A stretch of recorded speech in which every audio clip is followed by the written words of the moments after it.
Vi plejer alltid i badningeren att så kasha. Det tar vi alltid precis vad jag påstår plejer göra i badningeren. Nu är det inte, nu kan jag släppa badninger eller något sånt. Så vi skulle vi bara själva för att göra det. Vi skulle bruka mjölkabackar, vatt, kasha, trä och penslar och saxar och en sprittusch och maling. Men kasha och vatt har vi inte brukt för att bättre nu.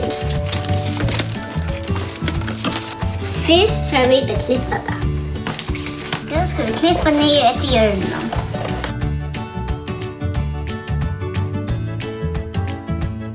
Men inte helt ner.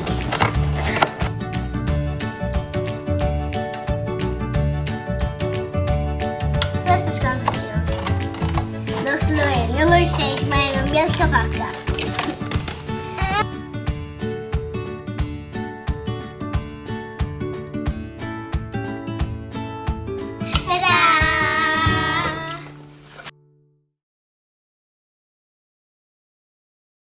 Man kan göra en höstnungar eller blomster eller fjäll som helst. Nu får vi då klippa till badutryck.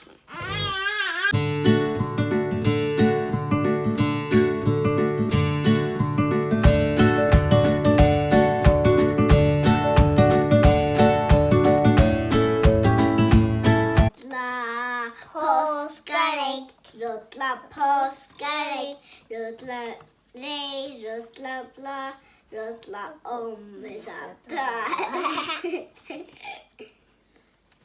Ruttla bla, ruttla om i sattar.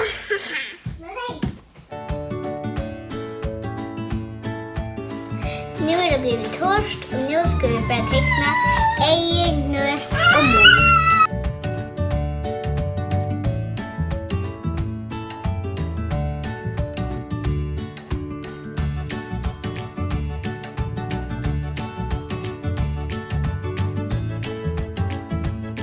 Nu är det här som vi ska bruka. Det är vatt och kassafrä och vatten. Här är det vatt och vatten.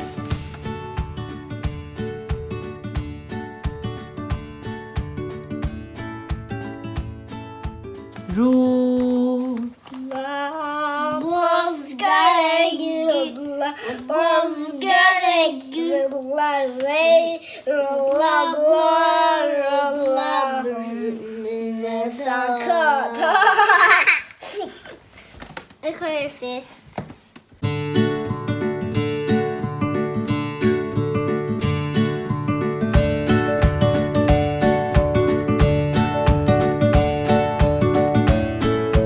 Nu ska vi köra kasha i.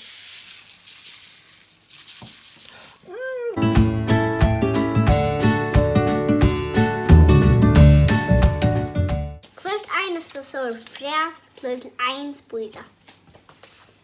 Det luktar långt av kasha. Så ska det bara få ljus och vatten. Om en vecka och kört så blir det spiras inte mer. Hips.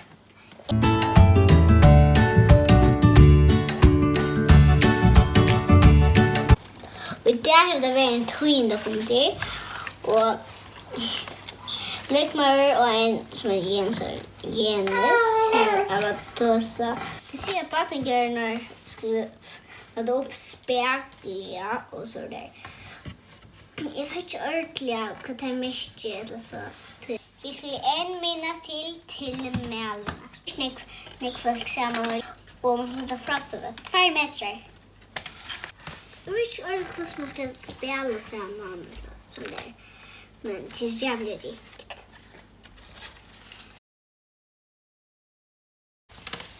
Kanske det var bra med bordarna till att man ska sitta tätt samman och hitta i hin och så ger vi hin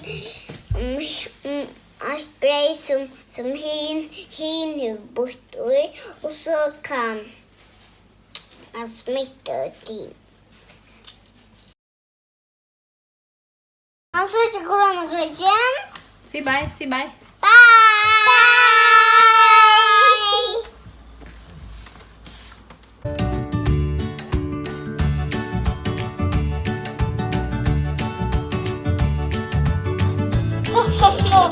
Ja, påskamorgon. Eller påskakonan jag är. Hej, hej, är det jävla konan? Och jag vunnit.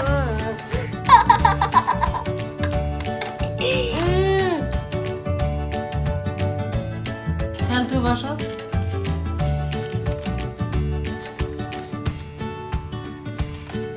Vill du ta på aspartnagar?